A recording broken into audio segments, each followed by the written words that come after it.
చాలామంది పిల్లలు ముఖ్యంగా ఈ 10థ్ క్లాస్ ఎగ్జాము లేదా ఇంటర్మీడియేట్ రాసే పిల్లలకి కరెక్ట్ ఎగ్జామ్ టైంలో బాగా తలనొప్పి అని అంటూ ఉంటారు.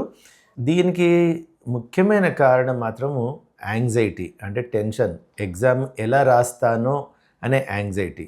ఎప్పుడైతే యాంగ్జైటీ పెరుగుతుందో మన శరీరంలో ఉండే ఈ న్యూరో ట్రాన్స్మిటర్స్ అంటే కెమికల్స్ మెదడులో ఉండేవి అవి శరీరం మీద కూడా వాటి ప్రభావం చూపిస్తాయి.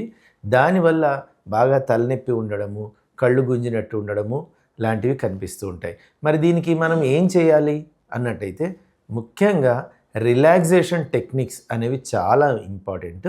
సో, కొన్ని రిలాక్సేషన్ టెక్నిక్స్ ఎగ్జామ్ సమయంలో అంటే మామూలు టైంలో కూడా అవి చేస్తూ ఈ ఎగ్జామ్ సమయంలో కూడా చేయడం వల్ల చాలా వరకు ఈ ఒత్తిడిని మనము దాటిపోవచ్చు.